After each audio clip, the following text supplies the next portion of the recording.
Welcome to the Paranormal Stakeout radio TV show with Larry Lawson. As a former career law enforcement officer and law enforcement educator, Larry focuses on the use of tried and true law enforcement investigative techniques in conducting paranormal investigations. Despite his experience and training, Larry also keeps an open mind to discussions on topics that deal with evidence that are not quite as physical in nature.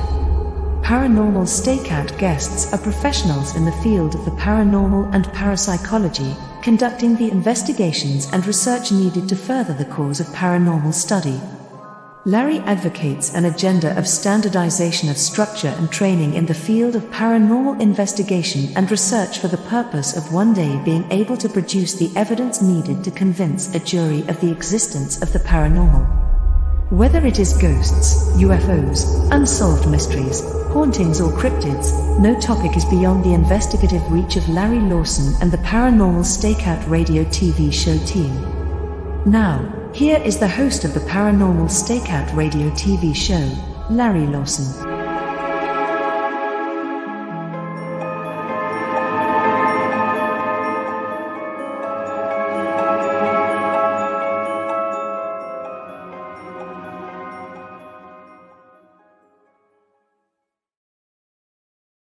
Hello, everyone, and welcome back to Paranormal Stakeout. I'm your host, Larry Lawson, coming to you from the headquarters of the Florida Bureau of Paranormal Investigation and Indian River Hauntings in beautiful Vero Beach, Florida.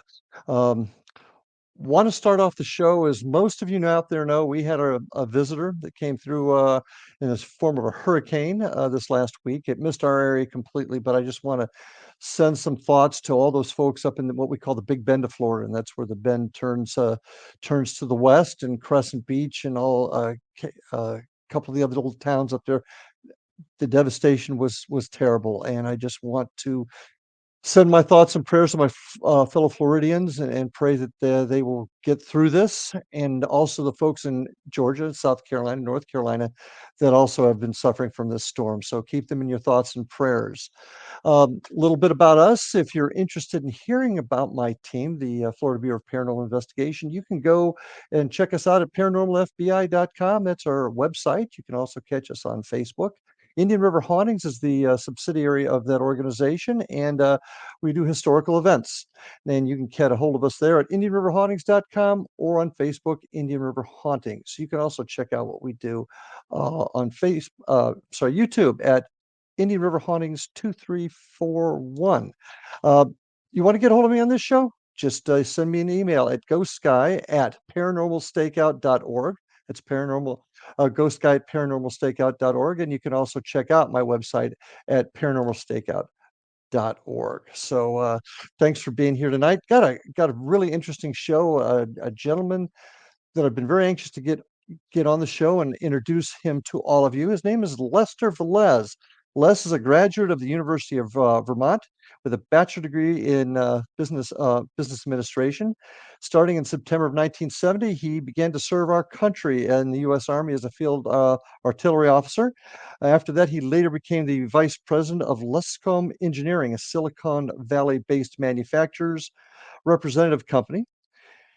He later, in the early 1990s, joined MUFON, the Mutual UFO Network, and in 1991 has held several positions, including field investigator, training coordinator for field investigators, assistant state director in Northern California, chairman of the Abduction Experiencer Research Committee, and team leader of the Abduction Response Team. Also during that time, he became a facilitator for an abduction support group in San Jose, California, and in 1994 co-founded OPUS, the Organization for Paranormal Understanding and Support. So with that, I'd like to welcome to Paranormal Stakeout, Mr. Lester Velez. Les, welcome to the show. Hey, Larry, thank you so much for having me. I really appreciate it.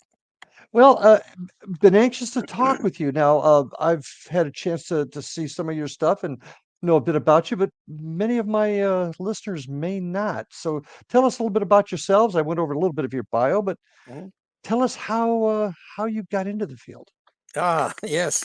Well, it's interesting how these things happen to bring you down a certain path. It actually started for me when I was 11 years old, and I was living in Connecticut at the time. And I was coming into the house after feeding my dog. This was late in October, and it was already, pretty dark at that point. And I noticed off to my right, hovering over this tree line, not too far from me, this object, which was emanating a light, sort of a subdued white light. Um, and it wasn't no sound. There was no sound. And it was slowly moving from where it was to an area that was a couple of streets away in a southerly direction. And it scared the hell out of me because I didn't know what it was. And I ran into the house and uh, tried to get my father to come out. And by the time he did come out, it was gone, of course. And he said, "Oh, it's probably just a beacon of light reflecting off a cloud or something." Well, I didn't believe it. And I went to the library soon thereafter and, you know, picked up a couple of books on UFOs. And back in the late 50s, George Adamski was the guy that was Mhm. talking about UFOs and had some incredible books that he put out and pictures of these UFOs that he had taken. And so I was really got into it. Well, became an adolescent, and then UFOs kind of left my train of thought. And, girls became a little bit more interesting for me, and I kind of forgot about the whole thing. Went off to college. Became a member of the ROTC, and subsequently went into the service. When I graduated from college, I got married, and being an officer, I was able to bring my wife with me. Well, things were just going along, and in 1985, I had the opportunity to buy into a company in Northern California called Luscombe Engineering. And so I did. I moved out there and I picked up the San Jose Mercury News one day. And a gentleman by the name of Stanton Freeman, a nuclear physicist, was coming to San Jose Mhm. City College to talk about UFOs and the government cover up. Well, oh my God, it was like somebody threw a switch. And I said, I got to go see this guy. So I went there. I expected to see a handful of people, but the auditorium was packed. Um, Stanton did his one of his inimitable great presentations, and uh, on my way out, there was a table set up by an organization called MUFON, the Mutual UFO Network, which was established in 1969 by a couple of engineers in Seguin, Texas, and they produce a monthly journal. And so I decided to get that journal and read about cases. Well, after a while, that wasn't enough for me. And they also had a field investigator training course. And so I decided, okay, I'm going to study up and see if I could pass this thing. And I did. And the cases that I got involved with, almost without exception, not only were people telling me about their sightings, but then they also told me that they had contact with non human intelligences, which the first case, I was kind of a nuts and bolts kind of a guy. Uh, Mhm. but after the second or third person telling me that they had contact with non-human intelligence, I said, something's going on, and it's pretty significant.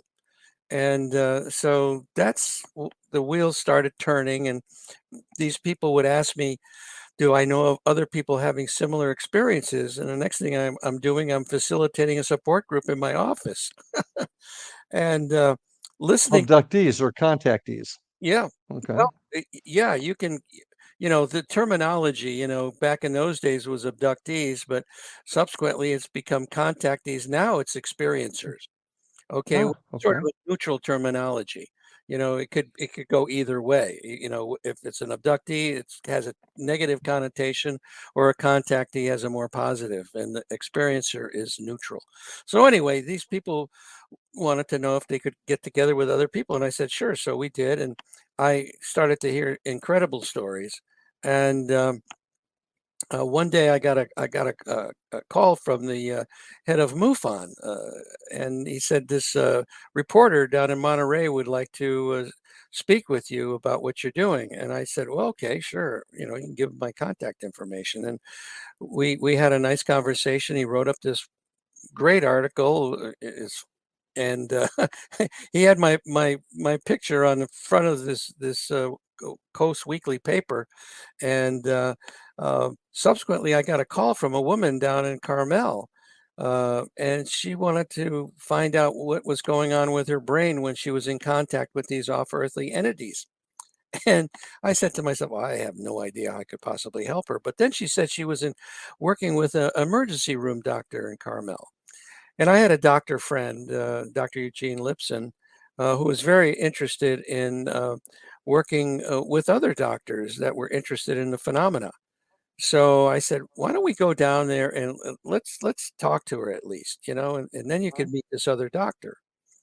So we walked into her house, and there was a picture on the wall, and she's standing on the back of this vessel, a fairly good sized vessel, and obviously beautiful crystal clear blue waters in the Caribbean somewhere. And I said, what's this all about? And she says, well, I was helping these treasure hunters. And I said, really? I said, how were you doing that? She says, well, I was in contact with the captain of the galleon that had gone down. And that started the afternoon off. Okay. And we subsequently found out that because of a near death experience that she had, she became very psychic. And these capabilities in contacting these off-earthly entities became a really prominent part of her life. And so when we left that afternoon, um, it was like, how can we possibly help people like that? And that's when OPUS was hatched, the Organization for Paranormal Understanding and Support. We we said, well, if this kind of thing is going on, we need to be able to try to figure out how to help people like that. So it's been an incredible journey, and we can go into what we've actually ended up doing. But she told us stuff about ourselves the rest of the afternoon that there was no possible way that she could be uh, have that kind of knowledge, because we didn't know her from Adam until she called us. In case I missed this, so she had the psychic ability as a result of Yes, of near her death near near death death experience, experience. Yes, yeah. but no contact with alien beings at this point. No, she was in contact with them, but it was telepathic type of Okay. I contact. guess that's what I'm getting at. Yeah. So you're telling me there's a bridge between folks that have that gift, that ability, Hmm. and not only contacting maybe folks such as I investigate spirits, Hmm. but you're also saying aliens. Yes, Okay, absolutely. all right. Well, I definitely want to examine that a little bit further too, because that is a big issue today. So go on. So Opus was formed, and you've been working that ever since? Right. In 1994, we officially became a 501c3 nonprofit organization, and we've been Hmm. doing what we do, which is basically we have three different things that we've been able to help people with. Number one is a confidential online support group. Where we have almost 400 people from around the world that are talking to one another 24/7, telling their stories, asking their questions, which is monitored by a number of people in our organization. And then we Hmm. have a referral network of mental health practitioners and Okay. hypnotherapists that we can uh, you know refer these people to if that's what they're looking for. And then we have the third thing, which is a relatively new for us, which we call our EST, our Experiencer Support Team. These are people that have had a lot of experience in working with people like this, um, Hmm. and basically talking to them and finding out what it is that they're really looking for, how we can possibly help them, or just talk Well, to them. well, good. And I want to examine that definitely further, but we got to take our first break. This Mhm. time's already flying by. So, folks, stay with us. I've got Les Velez from Opus. Uh, Join us after this break, or after these messages. And we are back with my guest tonight, Les Velez. Les, I got to bring something up right up front. Opus, the Mhm. your organization there. The thing that I like most about that is you use the word paranormal. Mhm. So often, at least folks on my side of the fence, paranormal means strictly spirits, ghosts. But paranormal is anything outside the norm of science, and I'm kind of glad to see that in the title. You've explained a little bit about Opus, but you're also involved with the Abduction Response Team and the Abduction Experiencer Research Committee. What are those, and how do they Sure. operate with Opus? Well, what happened back in it was probably 2007. MUFON typically was a nuts and bolts type of an organization, and they really didn't pay much attention to people that were having experiences like what we're going to be talking about tonight. And they did not have a protocol. And so I talked to James Carrion, who was the international director at that time, and I said, "You guys are missing the boat on this thing. I think you guys should be helping these people." So what happened was we made an arrangement where all the calls that were coming into MUFON at that time were directed to me, to OPUS. Um, and I would be taking those calls and working with these people and trying to help them out. Okay.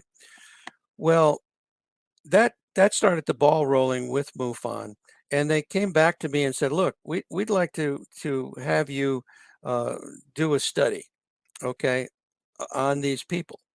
And Mm-hmm. so I got together with a couple of psychologists, and we developed what we call the omega-3 study, which is Mm-hmm.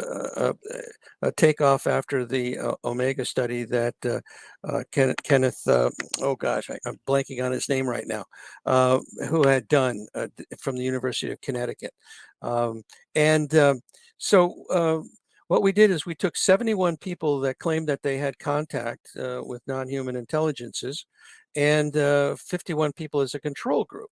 And we had them look at 9 different instruments. These are psychological type of questionnaires. And Okay.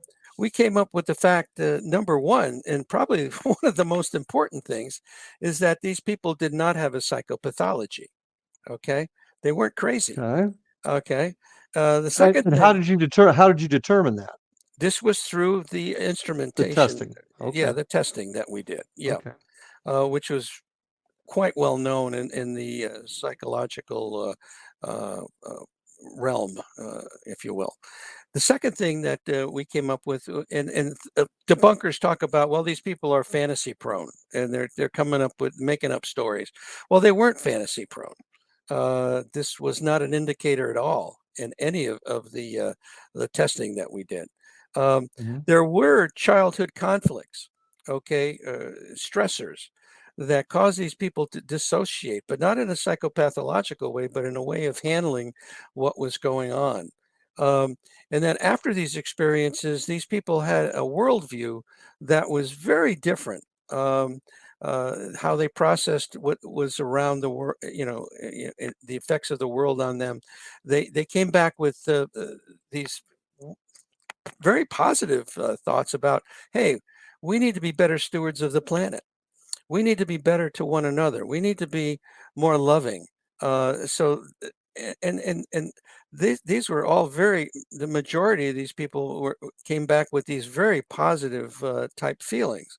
Um, and the other thing that we came up with, and again through this instrumentation, that there was a difference in the temporal lobe activity of the experiencers versus the control group. And this is something that needs further, uh, you know, investigation.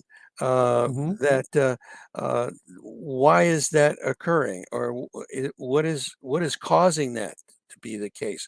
And there's been some studies done by Gary Nolan from Stanford University, where they found that in the caudate putamen area, there's a lot more connections in people that have the psychic abilities, telepathic capabilities, and it seems to run in families.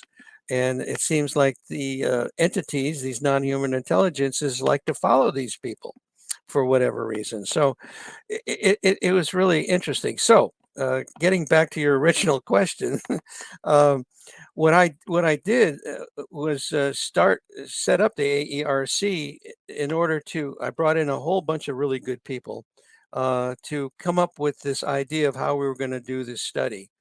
And then Mm-hmm.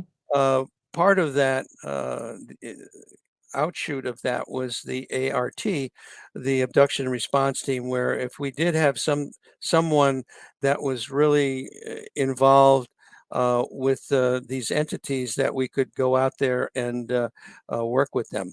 Subsequently, this was the precursor to MUFON's eventual setting this whole thing up for themselves, and it's called the E.R.T, the Abduction, or excuse me, the Experiencer Resource Team. And I'm actually on that as a research consultant Now, you for you them. had mentioned you brought in some top-notch folks. Who Yeah. were they? Is there who were they? And is this study, the study that were done, are they public? Can Yes. the Yes, Okay. the omega-3 study, and you can see the names of people on that is on our Mhm, website. If you go to opusnetwork.org in the article and um, section, mhm. that the full report is there. It's a 28-page report Excellent. with a lot of boring statistics, but yeah, if you're into statistics, we got them. Right. But yeah, Okay. yeah. It's really it's fascinating. And matter of fact, we're in a process of doing the omega-4 study, and we have the phase 1 of that done, and that's also on our site, where we went out to therapists and asked them to explain the types of things that they're seeing and the types of modalities that they're utilizing to work with these people. And one of the things that we found out, which I think you'll find interesting, is the fact that most people that are coming to these therapists are dealing with grays. Okay. The second thing that they're dealing with are orbs. This orb situation comes up a lot. And the third thing was interdimensionals. And the fourth thing was poltergeist activity. And so there's a real connection to all of this. It's all connected in some way, shape, or form. And one of the things that has occurred with Opus over the years is the fact that, as you mentioned earlier, that paranormal is part of our Mhm. our title, and so we talk about kundalini awakening, we talk about poltergeist activity, we talk about demons, angels, all that kind of stuff. But it seems like most of the people that are contacting us for whatever reason are talking about the contact with these non-human intelligences, which could be the grays, it could be interdimensionals, it could be time travelers, it could be our Mhm. military, which is a distinct possibility. There's a lot of possibilities. Now, I'm gonna back up just a little bit here. Hmm. I spent 4 decades as a cop. I've talked to a lot of people, Hmm. interviewed a lot of folks, and the Yep. one thing that I have found is that there are a lot of folks out there that will just make stuff up Oh, sure. for different reasons. That Mhm, lie because they want their name in the paper, lie mhm, because they're having some sort of mental health issues. mhm. How did you vet this original group other than saying it happened to me? I know you tested them, but were there interviews one-on-one? How did you vet these folks to Yeah, really it verify was their stories?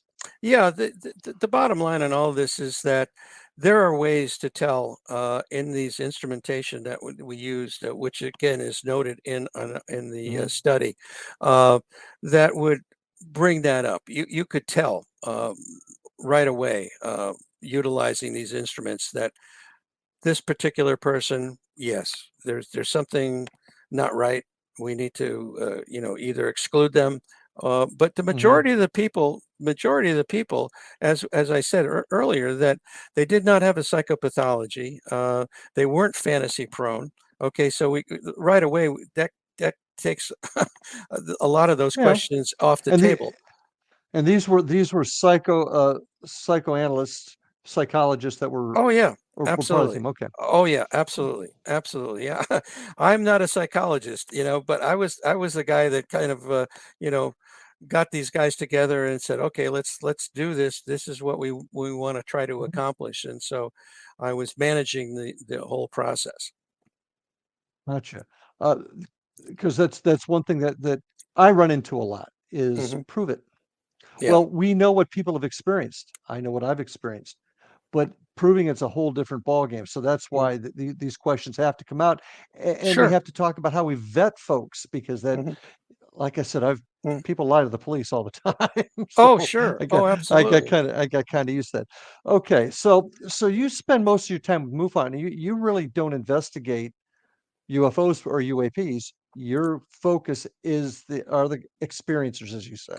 Correct. Yes, that's Okay. absolutely correct. Yeah, we do know investigation. If somebody wants to investigate, what we do is we do ask them to go to MUFON.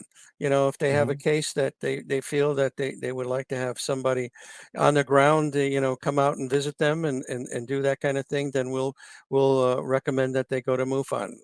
We have a good Hmm. relationship with them. As a matter of fact, we have a list of mental health practitioners and hypnotherapists, and we share that information with MUFON, and they share their list with us, and which is good because this is the way it should be.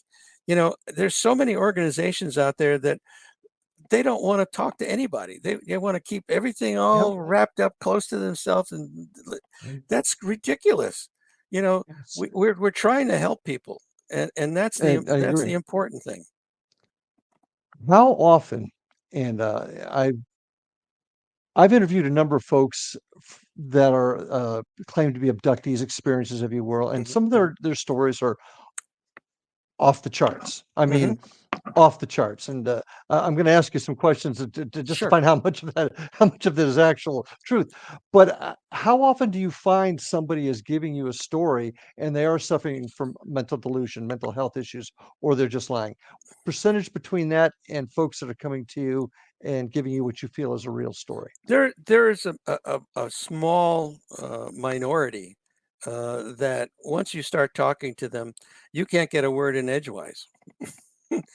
You can ask them a question and it's almost they ignore it, and they just keep going on and on and on, and so right away you get the sense that there's something else going on here.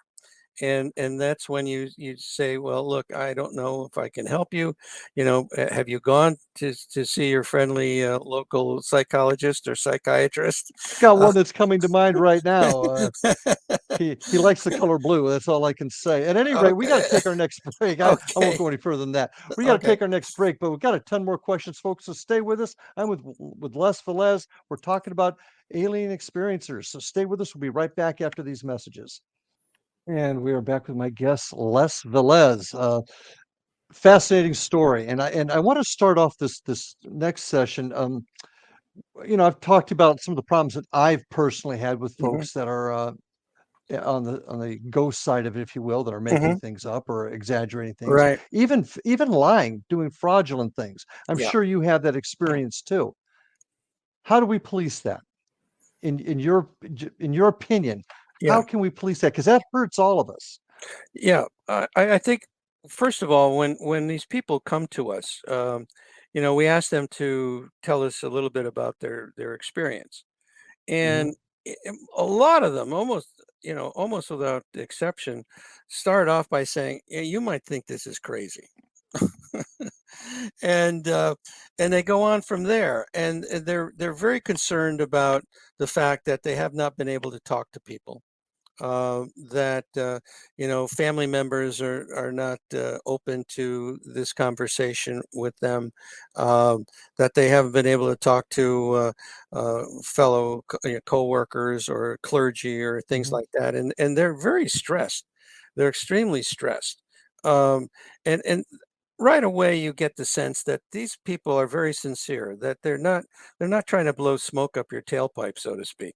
um, and but then there's others that that come in and, oh my God, you're not going to believe, and then they go on, and then they embellish things too, and then you go back and ask them questions, and then it's a different story, you know, and Yeah, and yeah. so you get. I like the ones that say, I really don't want to tell anybody about this because I don't want anybody to think I'm crazy, but they'll get on a show such as mine and tell Yeah, the world. So, right, yeah, it makes sense. But yeah.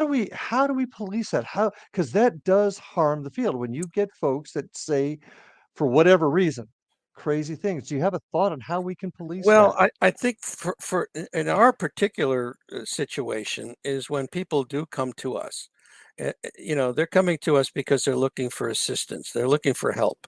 They're reaching out because they're stressed and things of Mhm. that nature. So 9 times out of 10, they want to go be put into the support group, or they want somebody from the EST to contact them and talk to them.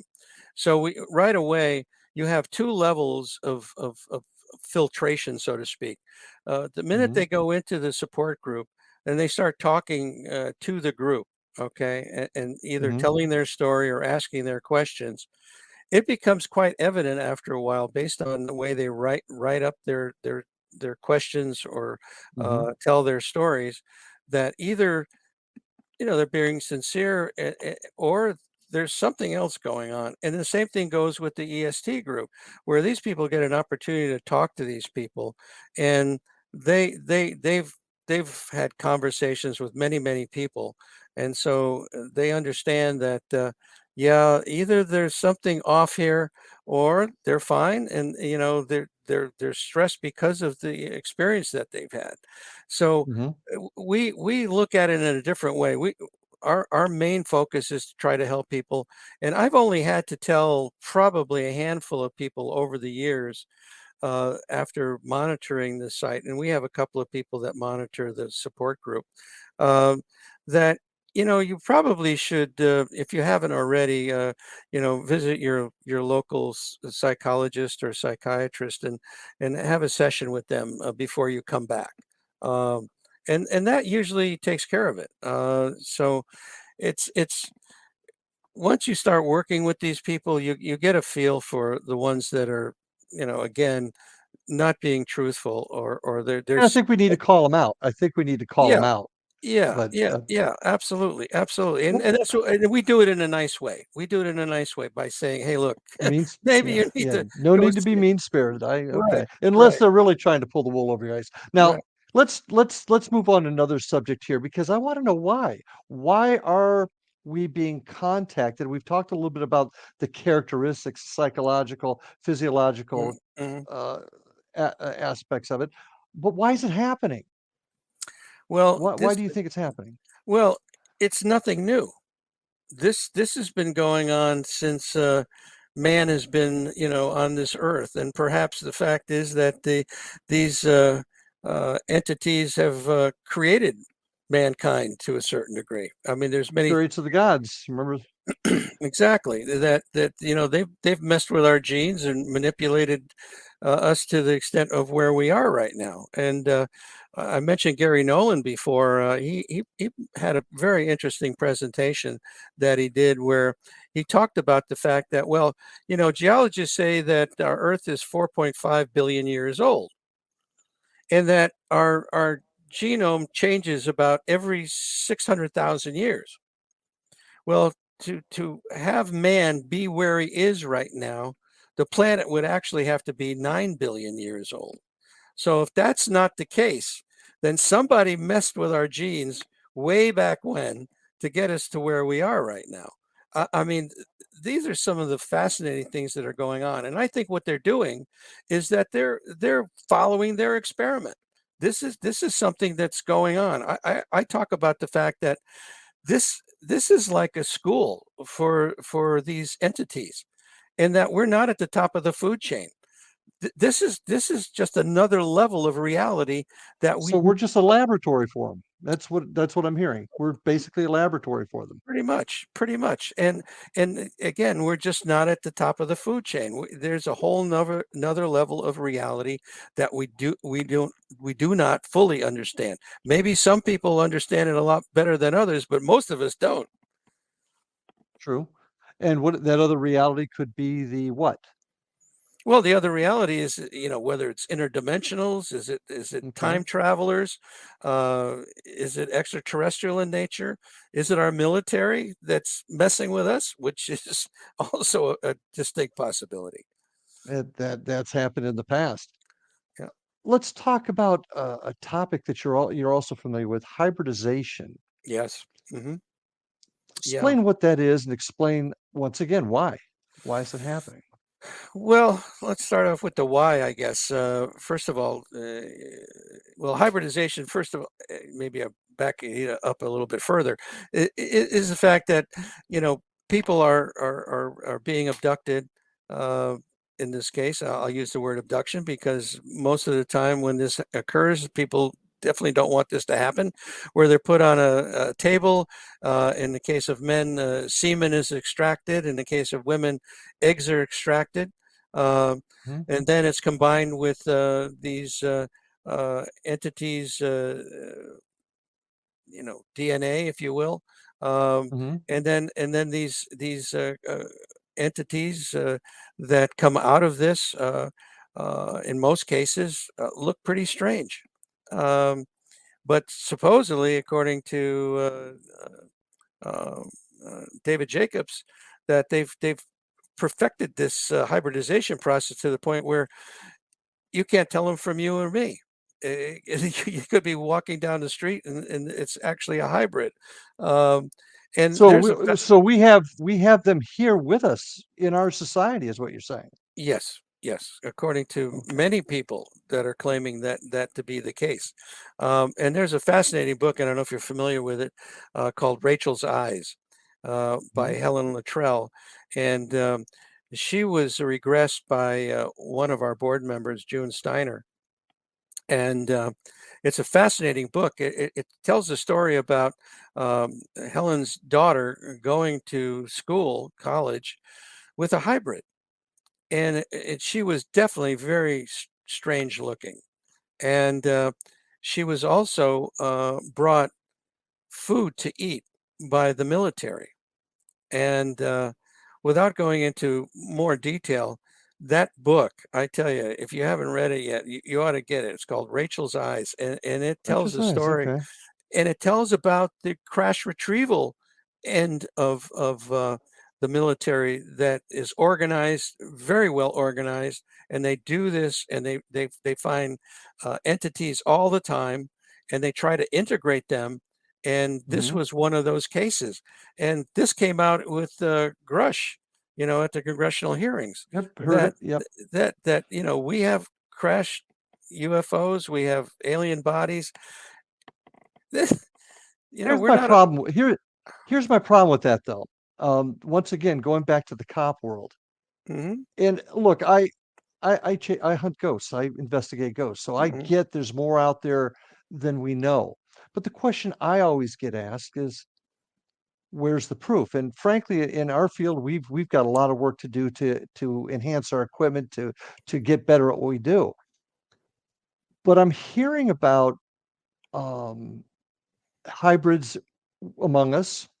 I'm hearing about the crash sites. And one thing about being a cop is if more than one person knows about it, it's not a secret anymore.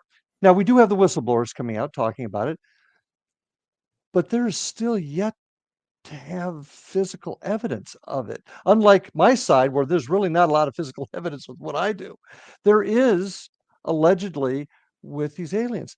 Why haven't we seen it? Why hasn't somebody smuggled something out? I mean, Yeah, well, Michio Kaku talks about the fact that, hey, look, next time you get abducted, steal the ashtray, off the ship bingo. or something Yeah. like that. But the bottom line, there is proof, there is evidence, and Where? well, have you heard of Dr. Roger Lear that has extracted implants from people, 17 different people, and these let me read you what these implants were. Okay. Okay. These objects, no inflammatory rejection reaction by the body to these foreign bodies. Okay, which that's very unusual. You get a splinter in your finger, and right away it hurts. Okay, And it eventually pushes it out. Yep, I agree. no visible portal of entry. Collections of specialized nerve endings surrounding the object. An outer coating of ceramic biological material. A metallic phase where inorganic metal becomes biological tissue. The emission of radio waves, which are deep space frequencies in the FM band. Okay, wait a minute now. So where is that? Who's monitoring that? Electromagnetic fields in excess of 10 milligauss. Composition of meteoric iron 66. Rare earth metals such as U-236, a single isotope of uranium existing by itself, as well as elements such as iridium, which is very rare and hard to find in the Earth's crust. non-terrestrial, this is interesting, non-terrestrial isotopic ratios indicating that the evolved elements did not come from Earth. The existence of nanotubes and nanostrands and nanofibers. And he had a patient that had an implant that went on, like 46 years ago, and we didn't have that technology. We do have nano carbon tubes right now. Metallic caverns that are no larger than the diameter of one atom. Resistance to ordinary cutting techniques such as metallic sawing or severing with cutting instruments. One of the specimens had to be cut with a laser. I mean, Tons of stuff. that's proof.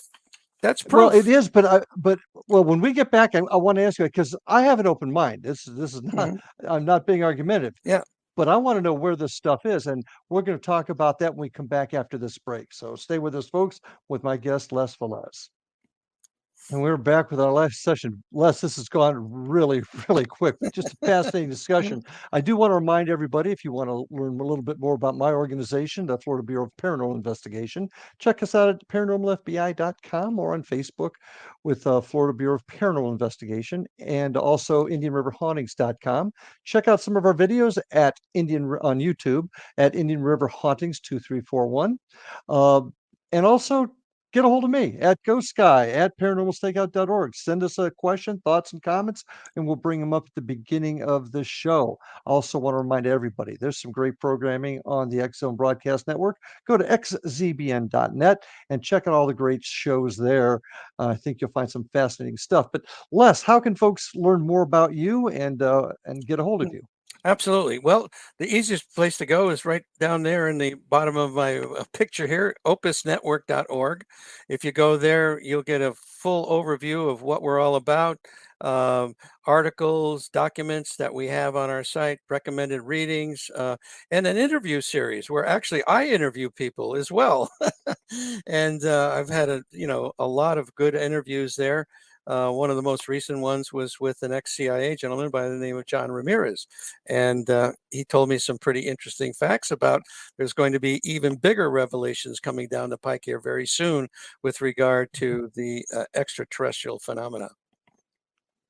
And see, once again, that's the biggest difference between your side and my side of the paranormal world. We're still working to get the evidence out there, something that we could share with the scientific world. I'm hearing from you that it's there. What's keeping it from coming out? If, for example, the doctor you just mentioned who took out all the implants, where are those implants? All the ones that, where are they? Well, if you go to my book, The Unknown Other and the Existential Proposition of Alien Contact, these things were examined by very high well, not high is not the right word I should use. These are labs that have great credentials. Okay, this is where the information came from after they were analyzed, and so all of that information, there's a trail of I forget the word here that they use, a trail of anyway. Bottom line is that somebody has it.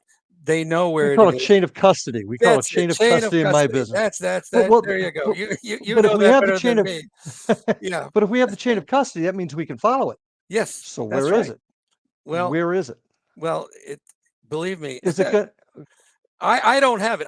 Believe me, I don't have it. I believe you don't. But what I'm getting at is if this stuff was taken out, and this is one thing that I really harp on my side of the fence, is collection and preservation of evidence and keeping that appropriate chain of custody so it can be shown that nothing's been done untoward with the evidence. So once again, and I'm not a rhetorical question, okay? Sure. Where is it? Yeah, and why can't we see it? Is this something that's going to come out with some of these later I think hearings, that's I think that's probably just going to be a very small subset of what's going to be coming out, because that will shut everything down. If somebody comes out and says, look at these implants taken out of these folks, and here's the metallurgic breakdown of it, and it's not from this earth, that's going to solve a lot of problems. Well, but it's got to and he wrote a book, Alien in the Scalpel, which I believe that he talks about perhaps where that is. He's passed away, unfortunately. Hmm. But I don't think he's the one that. And that's a good question. That's a very good question. I don't know. I brought this up simply to tell people that this is what happened. This is what happened when they took these things out. These were the results Hmm. verified by these labs. Okay. Now, where those things are right now, I don't know. And the problem is, you cannot take that to a court of law and say this is proof. You can't, because you can't produce it. Now, Yeah. hopefully we'll get to the Mhm. point where they will produce it. But right Yep. now you can't. Yep. And that once again it hurts my side of the fence when I can't produce evidence. So Mhm. it's got to hurt your Sure. side also. Here's Well, another question. Go yeah. ahead. Go ahead. No, Go ahead. no, no. Go ahead. Go ahead. I was just gonna this is something I got, and I do not profess to be an expert in the UFO field. I'm Mhm. not. I'm learning quite a bit from folks like you.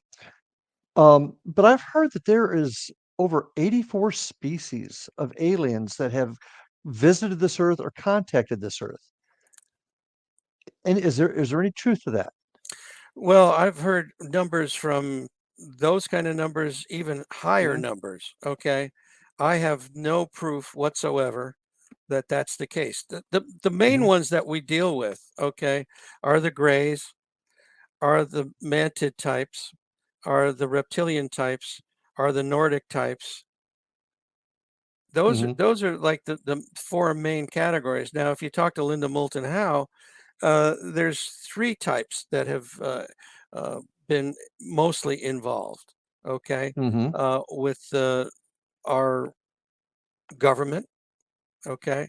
You know, Haim Eshed, this retired Israeli general security uh, group in Israel, brought out a book, and he talked about the fact that yes, we've been in cahoots with these entities for quite some time, um, and that they don't want to show themselves in any way, shape, or form at this point because we're not ready. That we have bases on the moon, we have bases on Mars. We've been traveling around the universe why bring it for up? quite some time. Why? This is another question. Why would they bring if they can't prove it? If they don't want, if whoever they're dealing with doesn't want to us to know about them because we're not ready, why even bring it up? Well, well, they didn't they didn't bring it up. This general brought it up because he knew Well, that's my what you point. do. Yeah, and I think all these people that are testifying now, okay, That's uh, yeah. are are are are very sincere, very well respected people, and they're having a hard time because the Pentagon doesn't want this stuff to come out. There's And I there's think there's two I major forces going on. You have people that want this story to come out, and you have people that don't want the story to come out. Okay. And why is that? okay. Because the people that There's the have the question. power, people that have the power want to remain in power. And, Mhm, and, and they also, from a security standpoint, a national security standpoint, if they start revealing that we do have technology that we've reverse engineered, we don't want our friendly enemies to understand that the Russians or the Chinese or the Koreans or the Iranians to have that kind of knowledge. So y it's a very interesting time that we're living in right now. and I agree, but wouldn't you also agree that if we're finding this stuff, if we're hiding it and we're reverse engineering it, and we don't want our enemies to know, you gotta believe that they're also finding stuff, and they're also working on reverse engineering Oh, it. Would absolutely. Oh, absolutely. They are, and it's a arms race again, like the Cold War, Mhm, But this is happening now because both sides have evidence.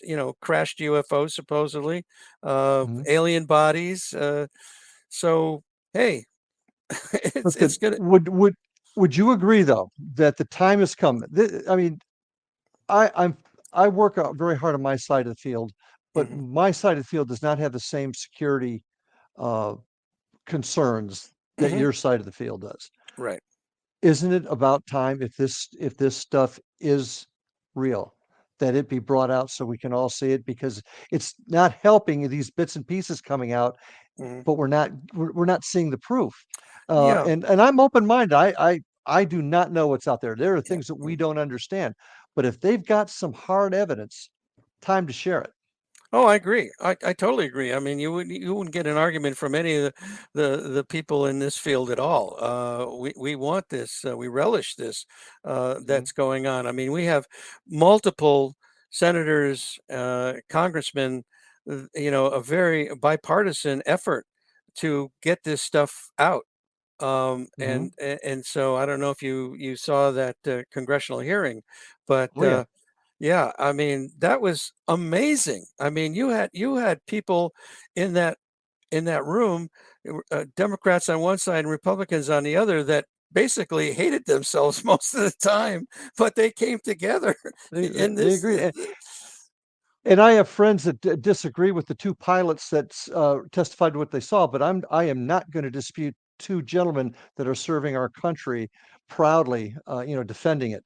So I've got to Uh, put some stock in what they're saying, oh, absolutely.